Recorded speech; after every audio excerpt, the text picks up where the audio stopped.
What's up, everybody, and welcome back to Dead Noise. I'm Chris, and thanks to the power of Zoom, I am here with Lewis and Taz, the guitar tag team of the band across the pond, Oversize. How you guys doing? Hey man, how you Good, doing? mate. Sweet. How are you? Glad to be here. So far, so good. I've already been having a ton of fun talking to you guys off camera, so I can't wait to actually get into the the music and what we're here to talk about. Well, unfortunately, we're very camera shy, so don't expect much from here on out. I relate to that entirely. I'm the same exact way. So, first things first, the new album Vital Signs, it comes out February 28th. As we get closer to the release date, how does it feel? Like, are you anxious? Are you excited? Is it a little bit of both? No, I'm We've ready to get it out, to be honest. yeah, we both played in bands for like a long time. Lou like much longer than me as well, and I think we've never done an album like any of us in our projects before. So this is the first time like anyone in the band has like released like an album, like a full length properly, with.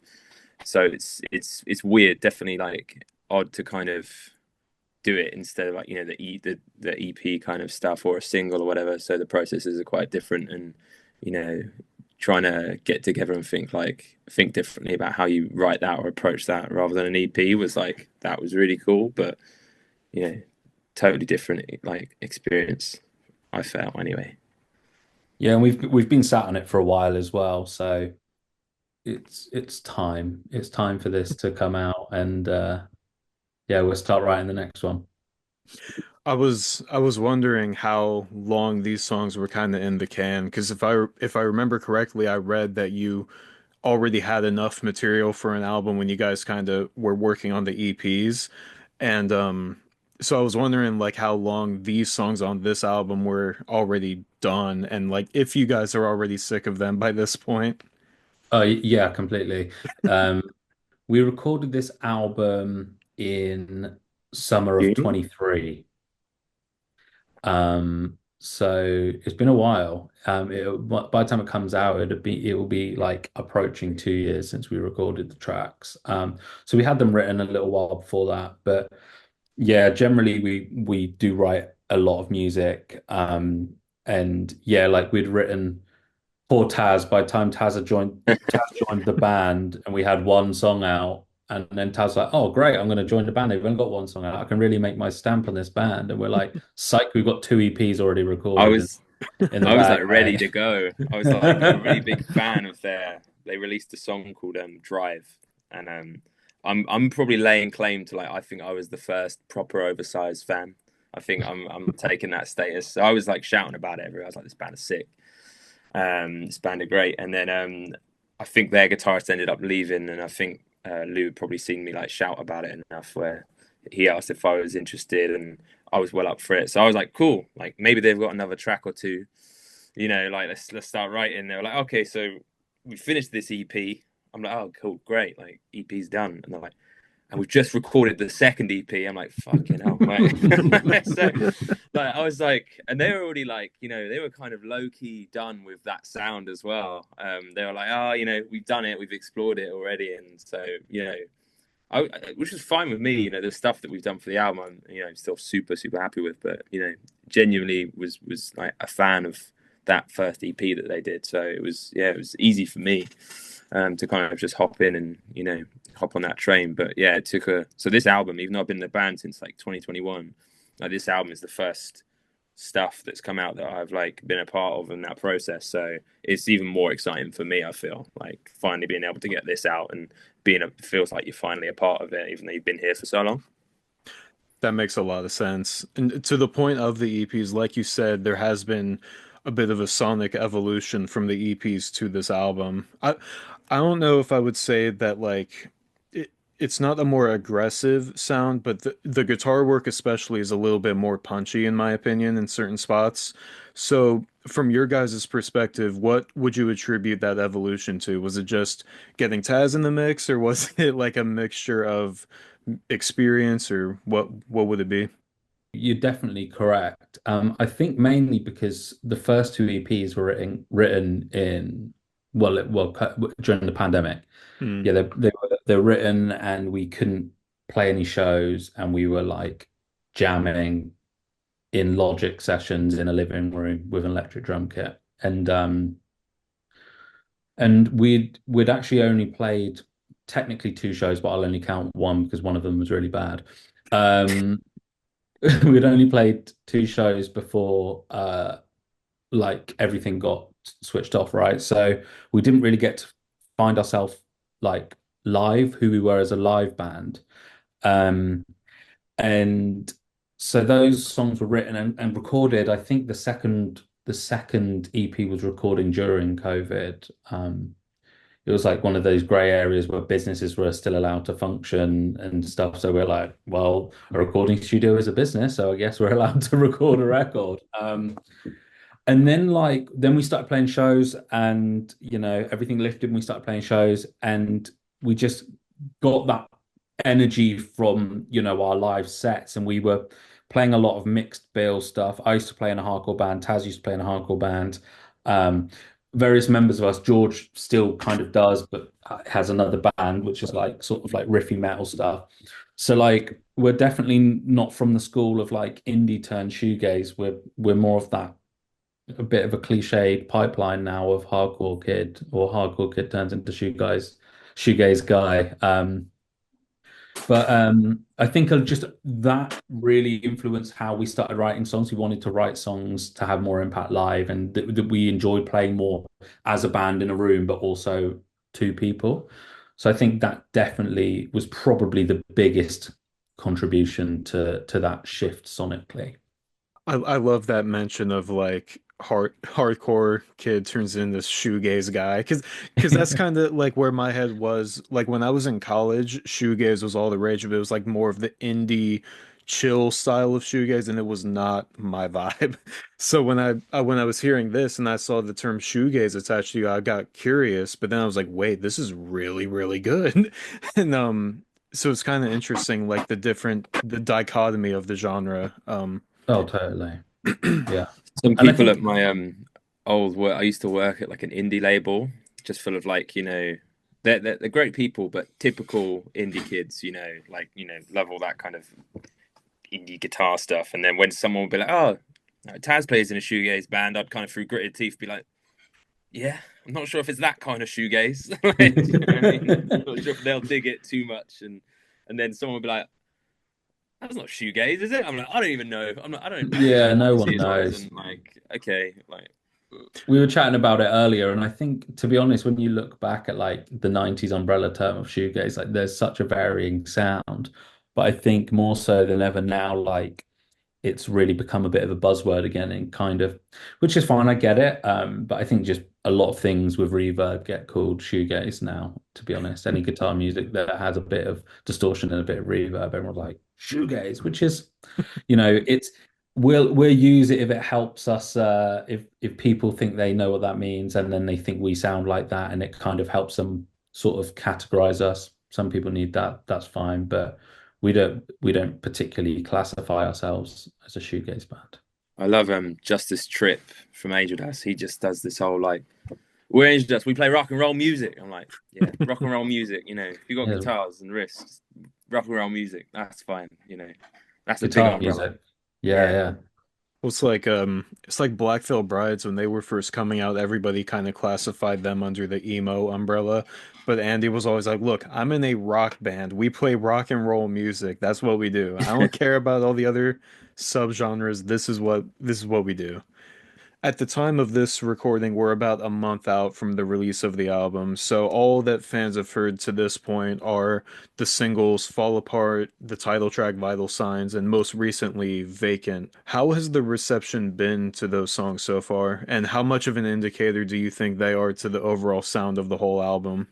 I mean, awesome. There's also two more tracks as well from the album that were released before we signed to SharpTone as well, which will be on the record. So Dare to Move and Soul are also from this album as well. But back when we were like, fishing.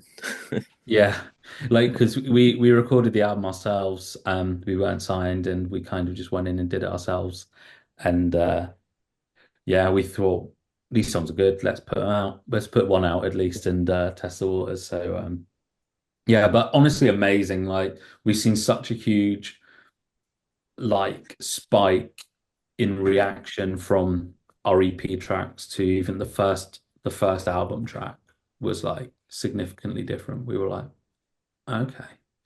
Um, I think there's a lot of contributing factors to that, but yeah, I would definitely say it's noticed, and that's nice, right? Because you don't want to like take the big risk of everybody investing and spending their personal money on an album, and like, albums aren't cheap to record, and just putting the sheer time aside to write and to produce a record, and then you like put it out and it just flops and it would feel wasted. So I'm really, really thankful that people seem to be digging it and of the opportunities that have come off the back of these tracks that we've put out from the album. It's been awesome. I think like a lot of people are we're getting a lot of different type of audiences now, which is nice as well. We used to have a lot of very, very similar comparisons with the first EP and second EP stuff. They would just throw like one or two or three names, and that would be just the reoccurring name. You sound like it like 20 times before. So with the newer stuff, we're getting compared to a lot more like diverse artists from someone like not diverse artists, but the comparisons are wider, rather than just some niche stuff. Like someone saying like you sound like Loathe, and then someone will be like you sound like Hum, and then someone will be like you sound like Teenage Wrist, and that's all very welcome because like they're bands that we really like, and tonally we like them and stuff like that. But because the songs are quite diverse in like in nature, I think that's probably why we're getting a lot more varied comparisons. And then Lou just mentioned that someone today dropped a comment on our video saying like this really sounds like Blink 182. I was like, I don't know. Some people just say words, man. Hey, they're like one of my favorite bands of all time. So Oh I'm yeah, the influence is clearly coming through. I'm sure everybody gets it. Dude Yeah. Ranch was the blueprint.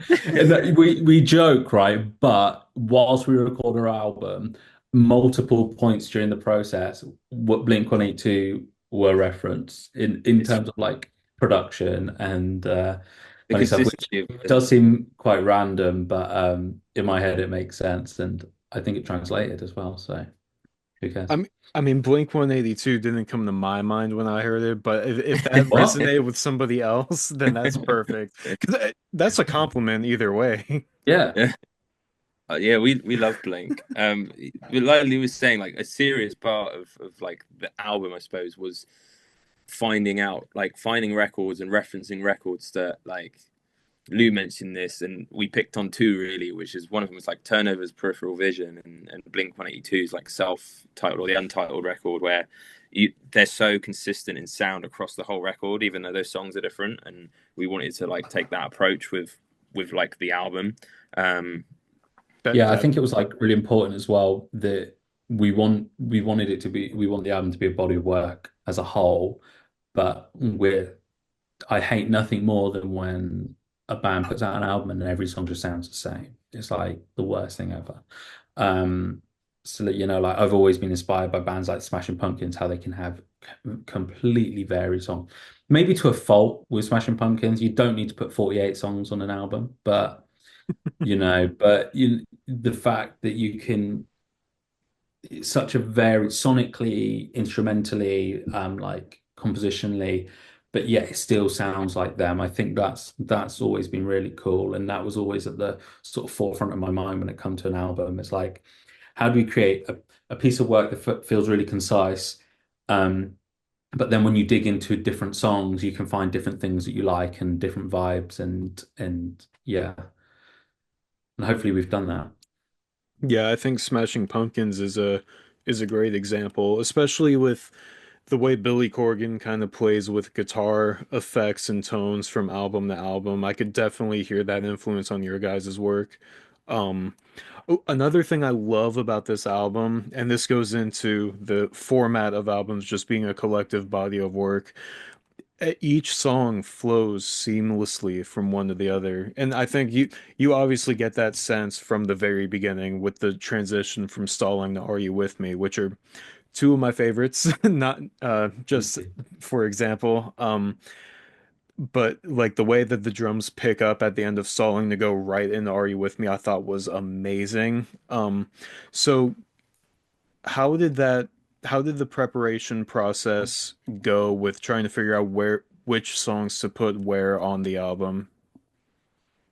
We do a lot of pre-prod and demoing, basically. So like the album was fully demoed and like probably each song probably had two or three demos. And then before we went in the studio, we pre-prodded everything. We treated it like a dress rehearsal for the album almost. Just as like one last safety net of like, let's just listen to through to this and get any ideas. And then when you get into the album, anything on top of get into the studio, anything on top of that is kind of a bonus. There's nothing worse than kind of feeling like you don't know what a song needs when you're in the studio, and especially when you're self-funding, like time's money, and we need to make every minute count.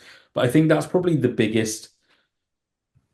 That's what I would attribute most is just we really prepared for it, and we did actually make a few changes track listing wise. Lewis Johns, who produced the record, kind of has some thoughts of flow of album, and he kind of put his 2 cents in, and we ended up agreeing. And so some of the songs on the album were actually written to go into each other. Fall Apart goes was written to go straight into Vacant, which is a song we just dropped, and like That was a big conversation, wasn't it? I think that huge. was we Yeah, because yeah live we were doing like it was written that way, and we kind of debuted those songs into our set as like two new songs live, and they like go together. straight to each other. And then it Yeah, was like, oh, well, we're going to split these up, and it was like, oh no, but luckily we kind of worked it out, and it still flowed. But but a fun little tidbit for you: the last song on the album, Vital Signs, actually goes into the first song, Stalling. So if you ever listen to the album, I don't uh, know if wait, hang on. Is that in the final version think or so. I think we kept is the it? end. It might Did not be. we? It might be. Uh, It might be on the vinyl version only. I yeah, here you go. So think here's I think you're sorry, go on. right because when I was listening to it, I was like, "Wait a minute." Then I had to go all the way back to the top of the album. Yeah. But I think you might be Well, the right. original album, it was originally, I don't know if it still does that. I spoke about this in a podcast the other day, and then I had to like maybe try and fact check myself. I don't know, but it was originally written that it, if you buy a record on vinyl, although it won't play into it on record, it's kind of just pointless. But the full length version of that song will make a full loop of the record, so you can listen to it forever and ever and ever. But yeah, I don't know. We kind of just those little bits. We felt like it was our first record, and we just wanted to just put that extra sort of thought process behind it and make it And feel also we were like, there's nothing worse. Like I think the way you check a strong album is go to track 8 or 9 and see what those tracks are like, you know. So we were like really conscious of not like having weak tracks on the later half of the album either, you know, because front load the album with bangers, and then you get like halfway through and you're just like, oh, all right, skip this, go back to yeah, the first one. and yeah, that was quite important. And also, I feel like we're big vinyl heads as well. Like me and Lou both, big record collectors, and so we were like, what's starting side B? Like that stuff like that, and they were all like important questions, like important things for us. If we were going to be listening to this record, like physically, like how are you going to start each side? And we didn't then to the point where we didn't have like a closer to the album as well. We had like a lot of songs that we loved, but we were like, which of these like suits to be the last song on the record, and we didn't know, and we were a bit like we should write a closing song for this album. So we just took the chords from the first track, like Stalling, and we all just sat in a room for like, I think we did it in like half an hour, 40 minutes or something. It was just, I've still got the voice note on my phone where we were like, we're not leaving till we get the closer of this album. And then so we took those chords and like switched it up massively, so you could probably wouldn't even be able to tell now. And that was like, we were like, cool, we've written the closer to the album, not thinking the label would think that it's a good idea to put it out as a single. But they were like, this is it, and we're like, oh yeah, Because I was like, okay. it's 5 minutes long. It's an album closer. It's 5 minutes long, you loony. And they're like, yeah, trust us. So yeah, that was Vital Signs, which is also the title track of the album. So yeah, we cut it down a little bit for the single release, but yeah, the full Full, version will be on the record. yeah, full version on physicals. So And what went into the decision making of making it the title track? Because, like you said, it was kind of made to be the closer, but not exactly have the whole album named after it. So, what was that process like? It was coincidental, to be honest. We didn't have an album name, and like we had a few ideas, and kind of we were all reviewing it and realized that actually that lyrically that sums up the entire album, and it's just so happened to be the name of the track. I mean, we could have renamed the last track, but we thought, what's the point? So it wasn't ever intentionally supposed to be a title track per se. And again, Hmm. like we didn't really intend to release it as a single either. So it's one of those things. It's not that deep. I was such like a big fan of like when I heard the first song these guys did, the song was Drive, and I really admire like Sammy, the singer's like approach to songwriting and lyrics and ambiguity. I'm a sucker for that. That's what made me really want to kind of like hop on. Like the songs were good, but the lyrics weren't on the nose, and then they've never been on the nose. And I think that's a real hard thing to find in this style of music where it's not like so kind of forced. Fringe. Yeah, yeah, for lack of a better word, a bit cringe, right? So Yeah, Sammy's yeah. always been really great at that, and so I think we tried to do the same with like the EP titles or or track names and themes and stuff. So Vital Signs is like ambiguous enough to not mean anything really, but it's important to the themes of which he's written around and those type of things. And I think it fit quite nicely. Um, yeah, so I think that kind of worked where you could, it's can mean nothing, but thematically it works for the record. I'm glad you mentioned the lyrics, the lyrical side of it too, because that was something that stuck out to me. Because I don't know if it's just like a genre thing, but with shoegaze, typically I feel like it's more musically oriented. Like it's more about like catching vibes than actually like analyzing the lyrics.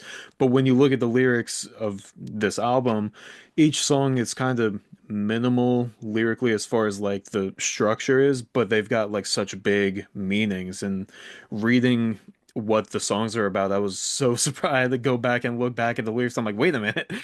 Um, so I'm kind of curious to that point, like how collaborative is the songwriting process for both lyrically and musically amongst you guys?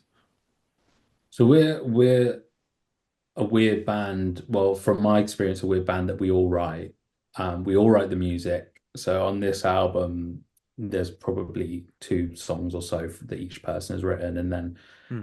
we've all collaborated on as well. Sam, to his credit, is a really great lyricist, and he writes all of the lyrics um, to a degree, and then we get them into the songs, and we make tweaks here or there. Quite a few times, it's quite funny.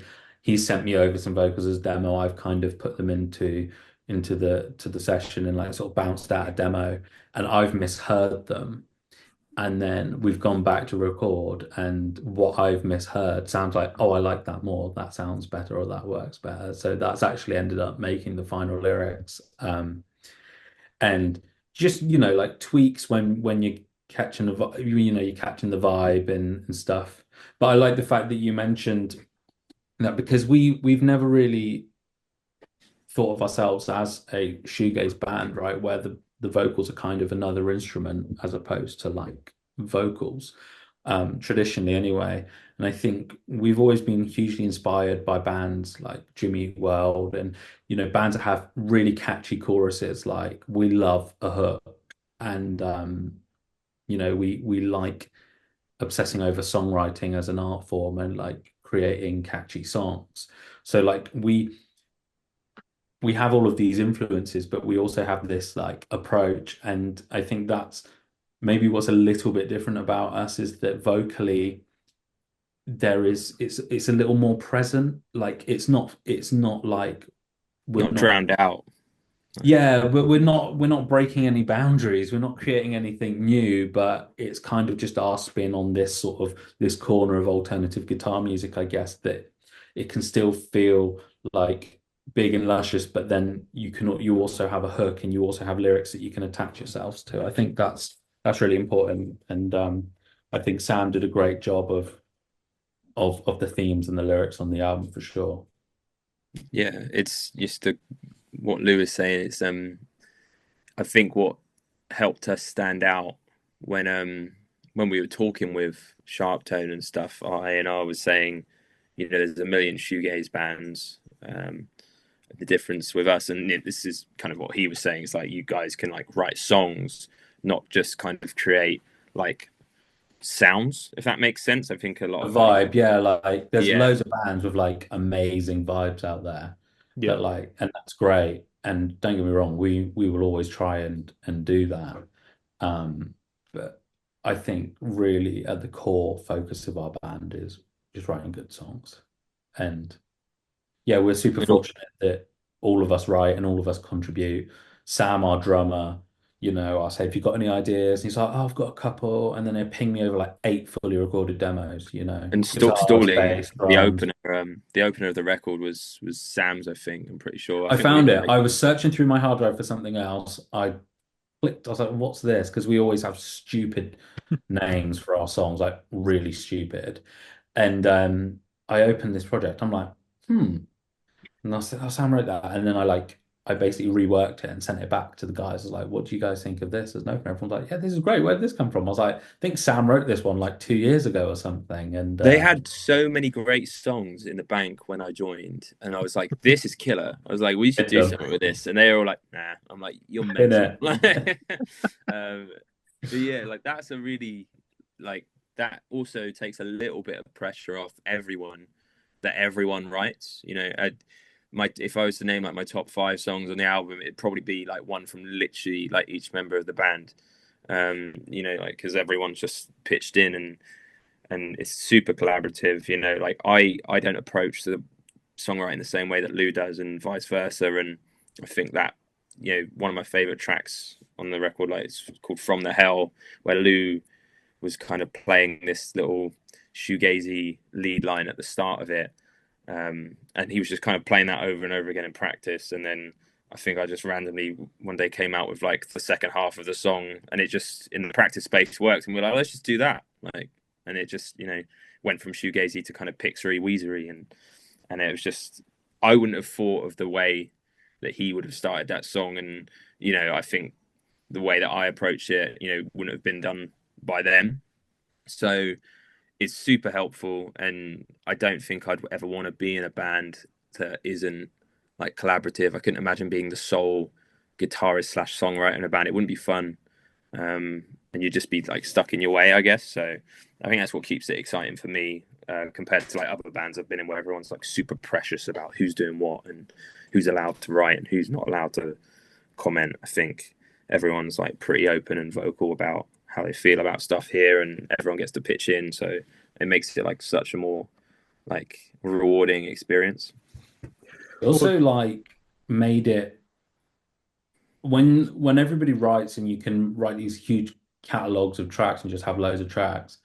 In a way, when you're doing your debut album, it's quite hard because you have to know when to stop.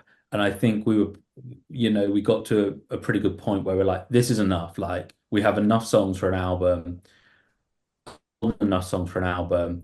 This is it. Let's commit to these songs and record it and put it out. Because otherwise, I feel like it's so easy to get in a trap of just never putting out music. You're just constantly trying to better it and better it and better it and better it. And sometimes just the best music comes from, there's multiple songs on this album that were just written instantly, there and then, within, 20 minutes, some songs were written. Vacant, our latest single, that was one of those songs that just wrote itself. I think I wrote that from start to finish in like half an hour, 40 minutes, something like You that. came to practice, and it was like songs. This is the song, and we were like, yeah, no notes, No, banked. yeah. chef's I've got kiss. this killer lead Yeah. line. See, that reminds me of Will from Creeper, his side band Salem. He talked about Hmm. like Love those that two. band. those two EPs. He's like, yeah, these were written in like an hour. I was like, how? How did you do this?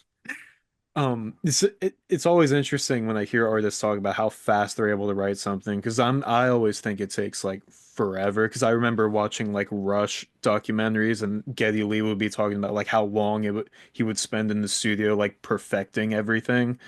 But then at other bands are like, oh yeah, this took like 20 minutes. I'm like, that's crazy. But I love it though. I think that's It's it, amazing. it's a blessing and a curse because when you get the 20 minutes, you're like, this should happen all the time. And then equally, there have been songs that I've been like working on for like a year, and I'm just like, I still don't know where to go with that bridge. Shelve it, Yeah, and like it'll come up. We've probably got like no joke about 10 songs on the back burner at the moment that just aren't quite finished, that are just missing a chorus or missing a bridge, and they were like, shelf it onto the next, right, the next one. yeah. So. I think when LP2 comes knocking, we've got plenty of things to dust off and get cracking on.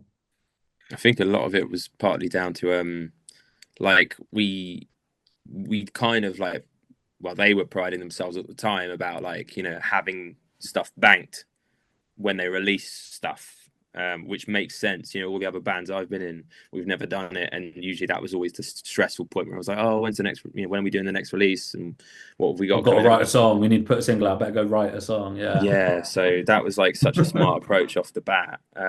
So yeah, for them to kind of like be doing that already, we kind of like set that as the precedent, which is why when we released that second EP, when I was in the band, it was like the album wasn't fully written either. So we were a bit like, oh shit, we've got songs, but we haven't got like the next thing done. So we need to like, let's move.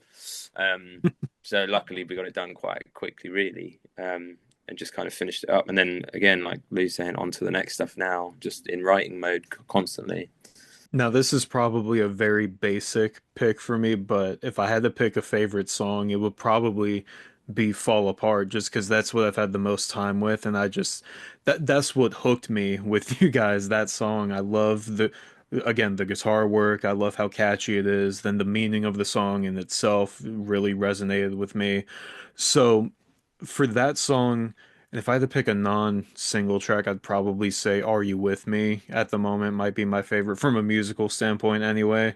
Do you have any recollections or any stories from the making of those two songs that kind of stick out to you? Are So you the, with? I think. Oh, go on, Taz. yeah, the first practice I ever joined the band, we were in, was it Swindon? Was it Swindon, Lee? Yeah, Can't remember where it unfortunately. was. Yeah. Yeah, I remember playing those, like, I think it was like those two chords for that song, and then I remember them just like start like just jamming along with it, and I was like, this is weird because I've always played drums in a band before, never been a Mm. guitarist in a band. So that was like quite weird and interesting, and then like that was kind of like I think it was someone who just said like, "Oh, is that yours?" And I was like, "Yeah, it's I guess like yeah, it is." And then it just slowly like kind of became a song. But that was like one of the first. That was a really early one, I think, wasn't it, Lou? When Yeah, we I made think I it. was going to say. I think "Are You With Me" was probably the first album track we wrote, and yeah, I forgot that we jammed that on Taz's first session, but with us, but probably about a year later when we'd like decided we wanted to start writing an album, I think, we just that was a tune that we just started, we were in a room. And like what's interesting about us is that that is the least like how do I phrase this? Like most of our songs are written remotely in the sense that somebody writes an idea and they'll like record a little demo and then they'll come around mine or we'll get up and we'll get together and we'll record it as a demo. There's only a couple of tunes ever that we've all just written in a room together, and I think that was one of the first ones, and we kind of just had the basic structure. And again, that one would kind of write itself, and then Taz, you kind of come up with the bridge riff, and then I put the Lou little did a split on solid it, lead on it. yeah, and Like then we're again, like, stuff like that is. Sorry, my cat's here making a guest appearance.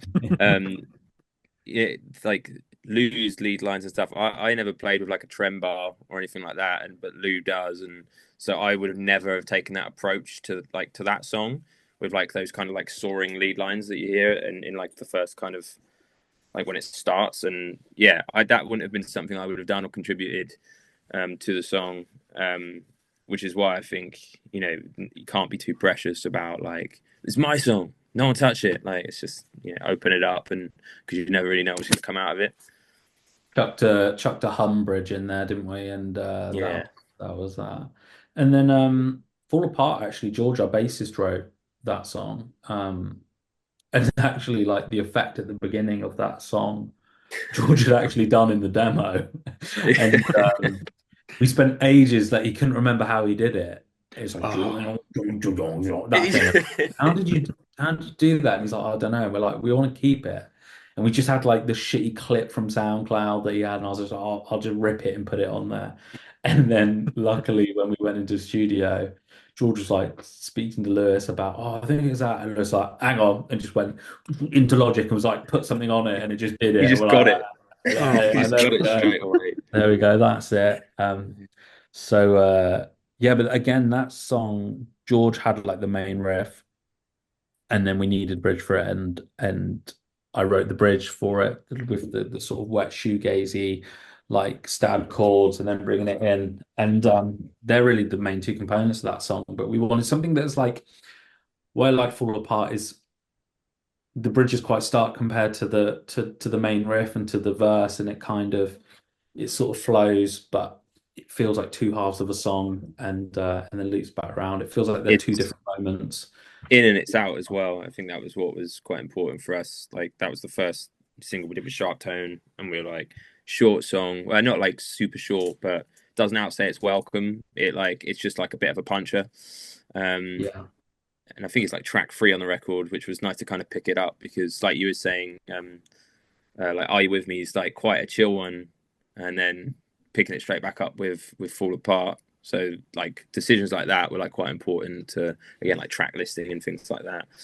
I think we just like wanted just a ripper to play live as well. Like that was kind of we had like bring back to my earlier point, like we were having conversations, we were playing some shows and playing shows with hardcore bands and stuff, and like we're getting good reactions, but we're like, it'd be cool to have just to be able to rock out a bit more and just have a bit more interaction with the crowd. So, and George like came back was like, I've got this riff, and we're like, that does it, and that does it. So that was kind of like definitely what spurred that kind of track on. And there's little things like that peppered through the album of where we're like, oh, this would be cool to do live. This would be cool to do. And we kind of write a song for the purpose as opposed to the other way around. and what's your guys' working relationship like with a record label like SharpTone? Because they have an incredible roster. They've got Currents, Broadside, one of my favorite prospects here in America, Post Profit. They're on that label too. So what's it like to be part of that roster? It's um, wild, to be honest. It's still like imposter syndrome now, like saying that Sharp Tone was like it sounds like I'm bullshitting to try and win some favors over them, but legitimately, like we had conversations when we were shopping the album out, and we are kind of like Sharp Tone is like end goal label for us. Um, just from the work with all the bands, but like we loved what they were doing with sort of contemporary rock music as well. Like obviously there's loads of great metalcore bands, but like they almost had curated this roster of like rock and guitar bands that had like a level of artistic integrity, and I really appreciated that.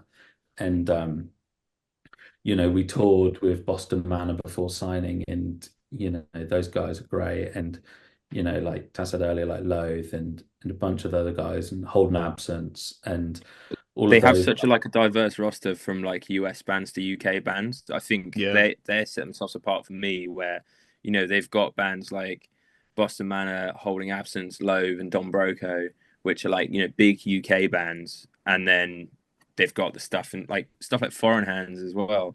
It's they've got so many cool like US bands that I'm into, Better and Lovers and bands like that. It's just crazy. But to be honest, like yes, they do. They offer opinions and have an idea of how things should work, but they like honestly just let us kind of like crack on when it comes to like the band and the vision and everything. They've just been super supportive of, of what we want to do. Um, when it comes to like the music videos and the artwork and everything, that's very much just up to us. And, you know, as long as we meet a certain standard, they're happy with that. But yeah, what anybody sees from us across social media or whatever, like that comes from us and our close collaborators and yeah, They like I trust said, the vision, like they yeah, totally trust and the vision, and they've as never like tried to. as a band bring their debut album out, like you really can't ask for more for a label to just like that just back you and just be like, yeah, we love what you guys do. Um, have at it. And you've got our support as a label and stuff. And the whole team are just wicked. They're just absolutely bang on it. And just a pleasure to work with. It really does feel like we're collaborating and not just, being told what's what or, there's nothing like that. It's just yeah, good people working on good music. That's what I'd say about them. If there was one concrete meaning to the album as a whole, or like one takeaway that you want the listener to have after listening to it front to back, what would that be? Obviously, you want your album to be as successful as possible, and that is the goal, and it will be the goal.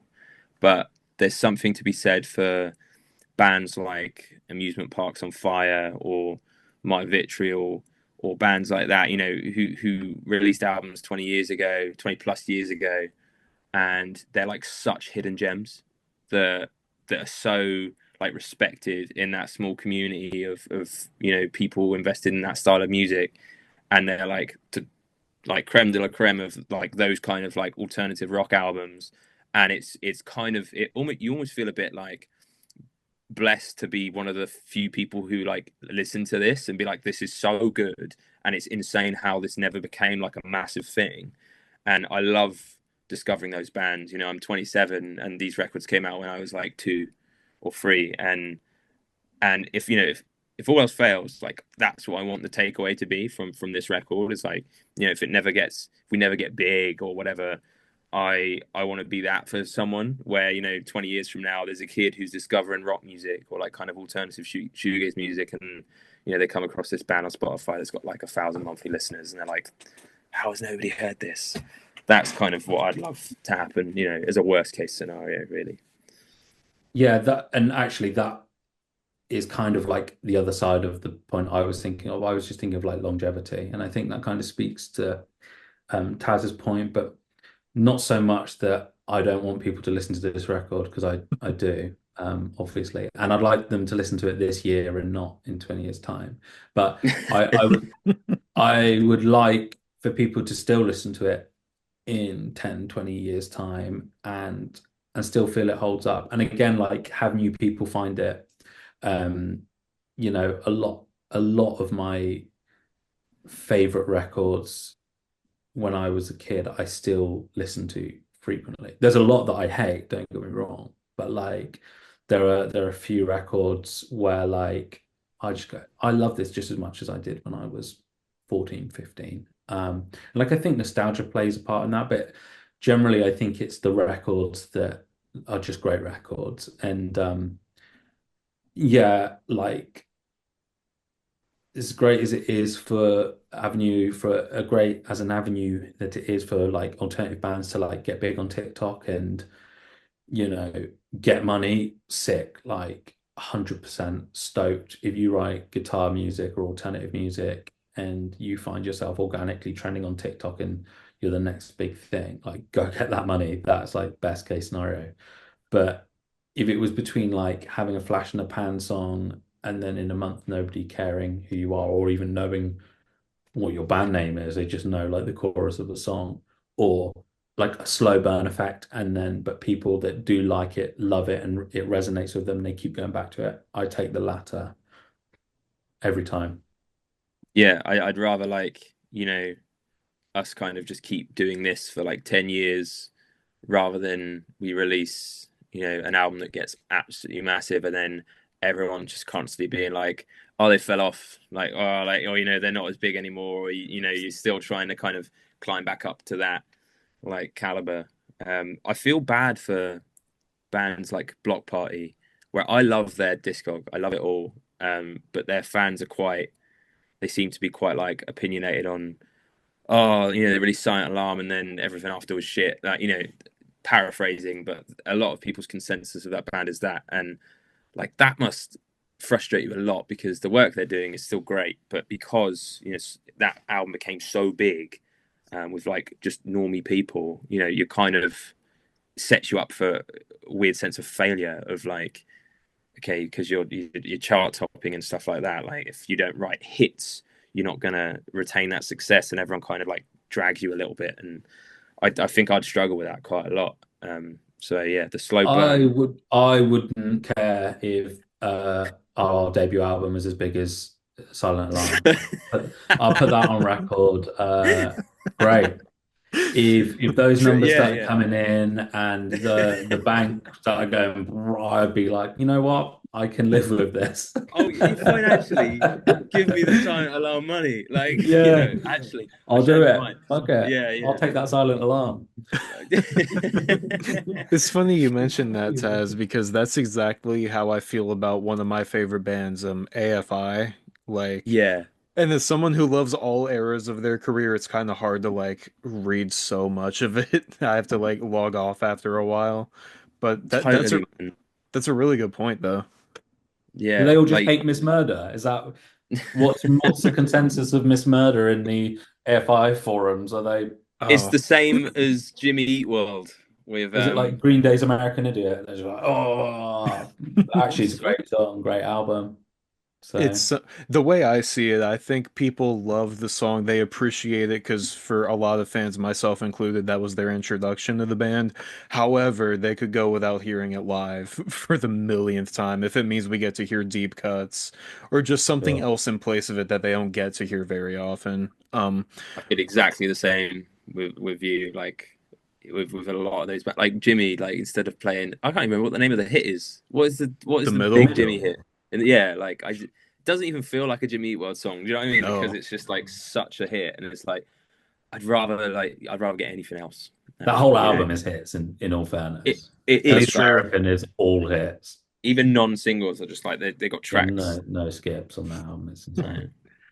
Well, before I let you guys go, my closing segment just happens to be my favorite part of every interview. I have a speed round for you. So I got 5 questions, and if you want to elaborate, you can. I'm not too strict with the speed part of this speed round. Lewis, we'll start with you. And this is the same question for both of you, but you can go first. The first question, your favorite song to play live? Vacant, the song that we've just released, and that's not like some weird promo for our new single, but has genuinely been my favorite song. We've been playing that song for like a year live. Um, it's a cool tempo, it's cool energy, and it's got a really cool lead in the chorus. So I think it's stage diveable. So yeah. Stuff I was a part of, probably Vacant. Stuff I'm not a part of, Drive. That song's fun. Hmm. I'm punishing those guys to try and keep it in the sex. I love playing it so much. Um, Your most embarrassing moment on stage? Oh, in this band It could be any forever. band. If there's a more embarrassing story from another band, definitely go with Oh, another band. there's a video of you in Manchester, Lou. That was a pretty funny one. Oh no, that's fine. Oh yeah, that was just like I tuned my string to a completely different note. Um, it was a really bad show in Manchester. And we'd all had a few too many beers, and I just couldn't work out why my guitar was sounding awful. And then I realized it was just one of the strings to the wrong note. But that's fine. I can live with that. No, in an old band, not embarrassing but funny. We played a show in the Czech Republic, and the promoter forgot to put that he was putting on the show and was like on a 3-day bender. And then he like rocked up and there was no PA, or he clearly hadn't promoted the show either. And we're just like in the middle of Czech Republic, like thousands of miles away from home, like cool. And yeah, the other guitarist was playing in his boxer shorts because it was in the middle of summer. he just played the set in his boxer shorts, and then the singer kegged him, and he finished the set completely nude. So yeah, I won't name, but he'll be fuming. But yeah, shout out, shout out that promoter in Pilsen. If you're watching.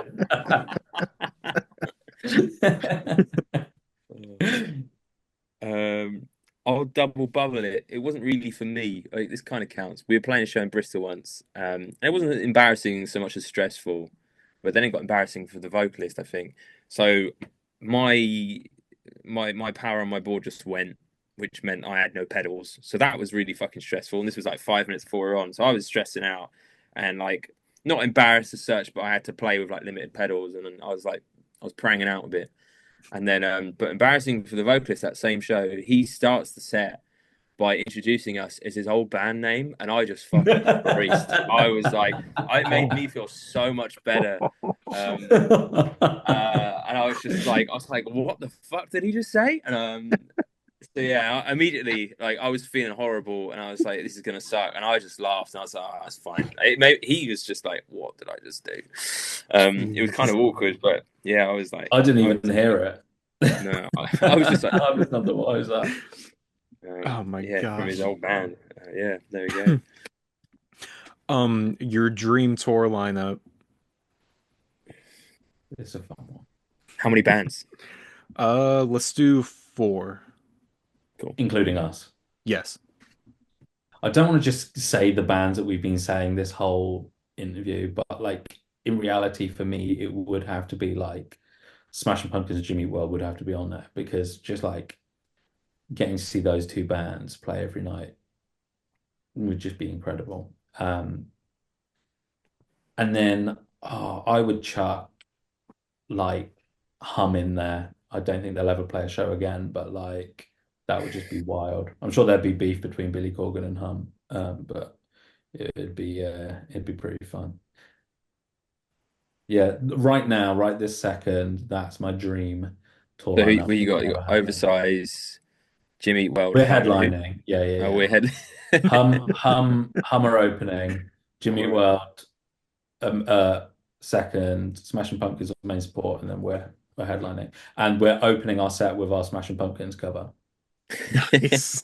that they won't play. It's fine. They won't play it. It's all good. Mine would be the rock band Oversize with the rock band Mercury coming to Southampton and London. March 8th. That's the dream set, baby. On March 9th. No, I don't know. I can't remember what the dates are. 8th. Yeah, something like that. Two sets from Mercury, two sets from Oversize. No, I'm kidding. I think this is more of a detriment to me. I have a pretty weird, it sounds really edgy, not weird taste in music, but my favorite bands are like, I grew up, my introduction to music was pretty much Guitar Hero 3. So I fell in love with Slayer, Block Party, and Fall of Troy. Do you know what I mean? And then like everything in between. That's a good lineup. That's fun. I probably might just keep that, to be fair. Like, that's fun. Actually, yeah, fuck it. I'm gonna have it. Like, maybe chuck Foo Fighters in there, but I'd say, yeah, Slayer reunion tour. They've got Block Party to open, and then Fall of Troy are on before them, and then we open. I like that. Right. Shredders. Why not? Yeah.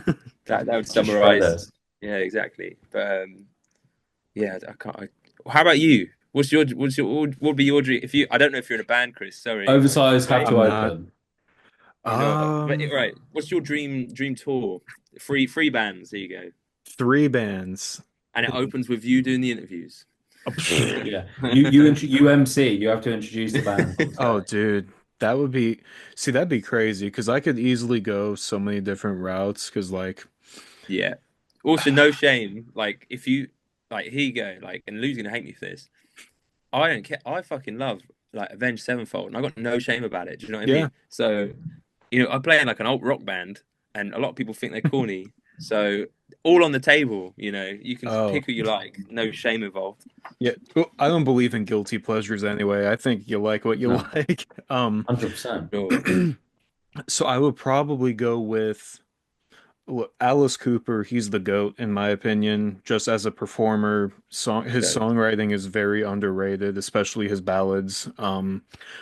to that vein, I would have to say Marilyn Manson too, because I mean that's he's like the second coming of Alice Cooper, at least when I got introduced to his music. And then to have a modern sense, I would probably put Ice Nine Kills up there too, just because they're very theatrical, they're incredible musicians. Obviously, I'm a gigantic horror movie fan, so I'm saying, the yeah, way they fuse the two in is awesome.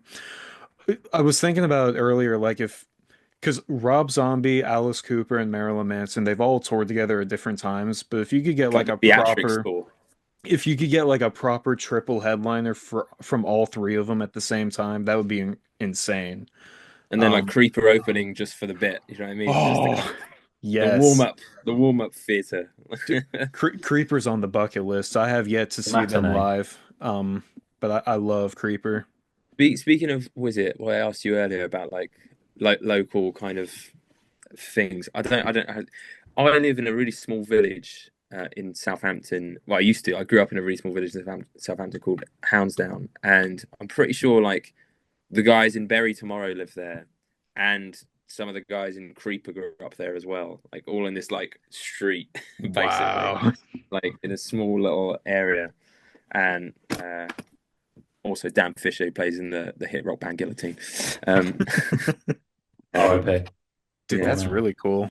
Um, yeah, but yeah, that's a hard just picking three bands and and an opener. That's tough. I'm so yeah, used to being the one to ask the questions to yeah, to be the one answering. I'm like, shit, that's Yeah. hard.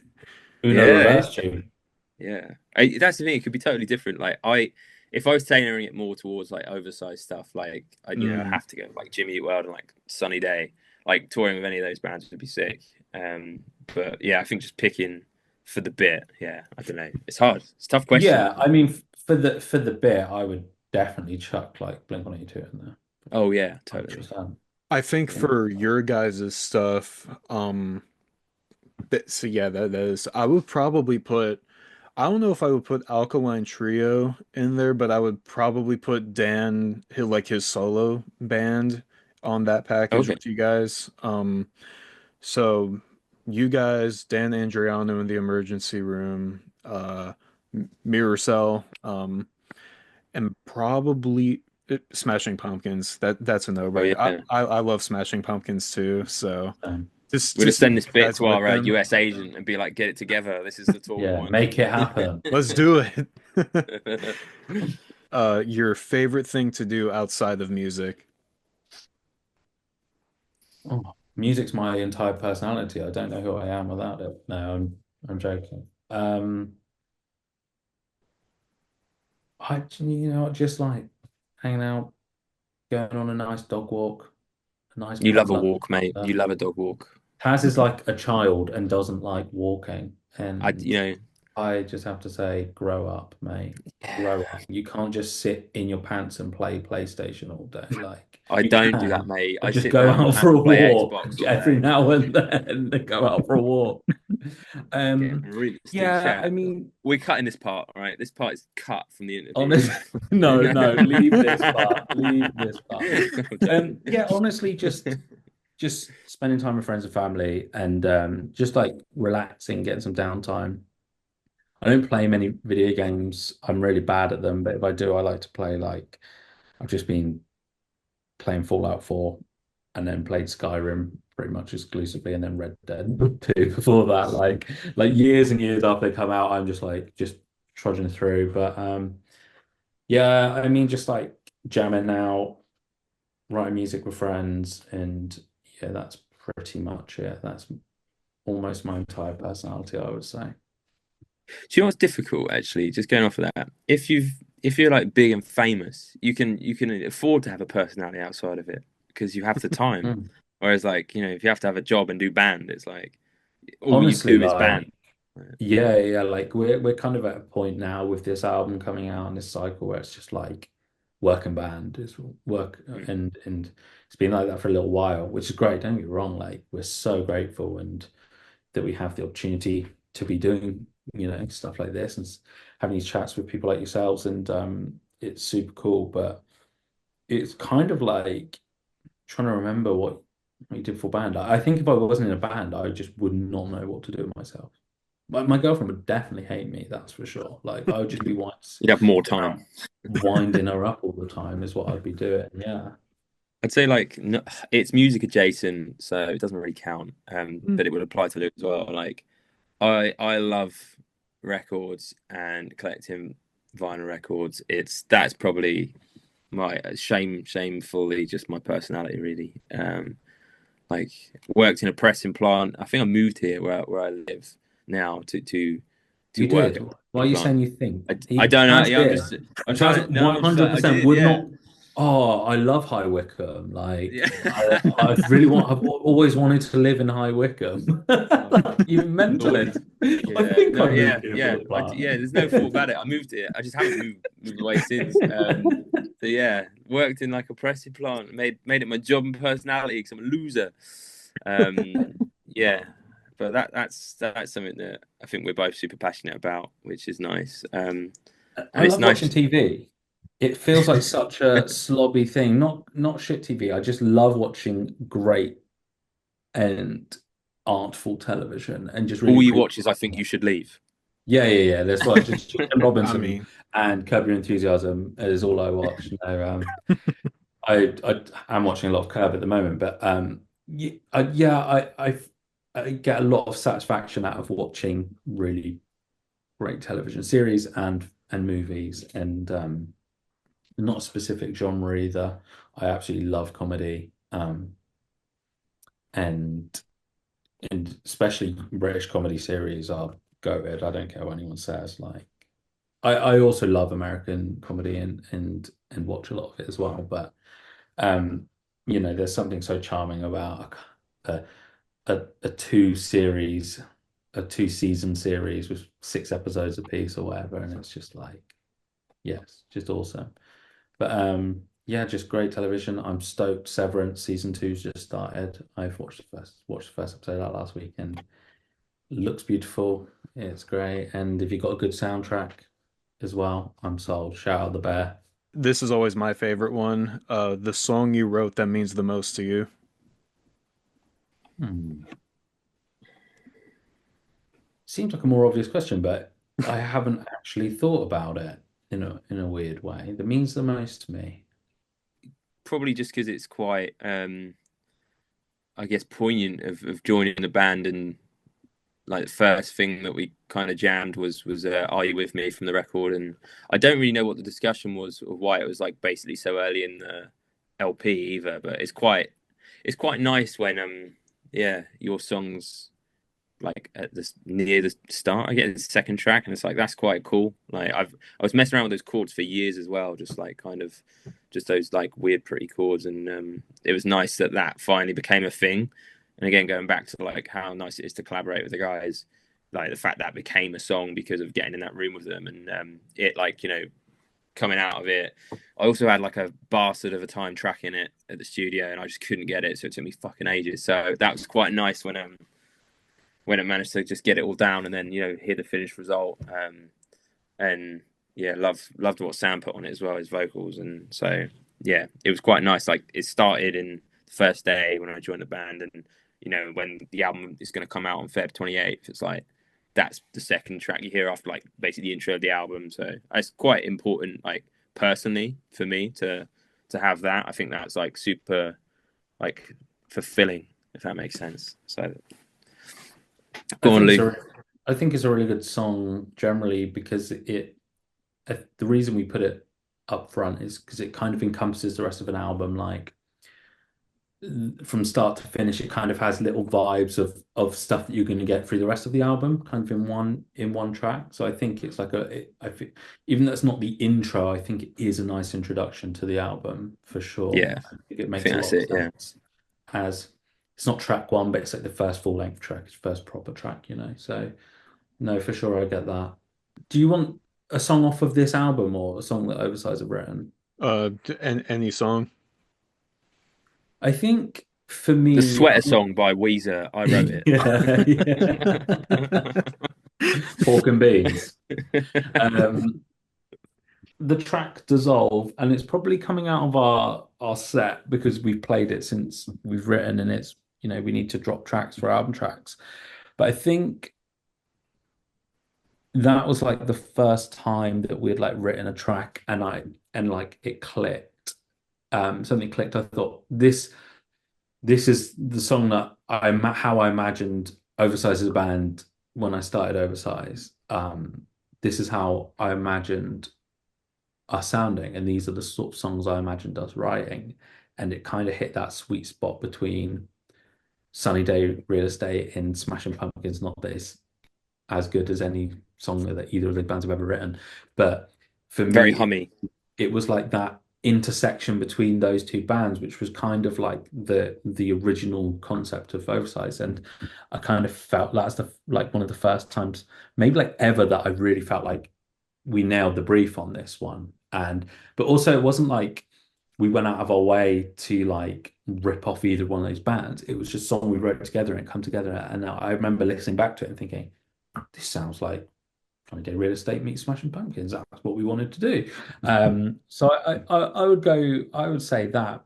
And that has happened throughout this album. I'm super proud of the album and the tracks and how they've come to life. It's just like these, these are tracks that I would have dreamt of us writing and releasing, but that sticks out as like the first time that happened for us as a band. That's a really good pick too. Um, I'm not just saying that because I'm biased.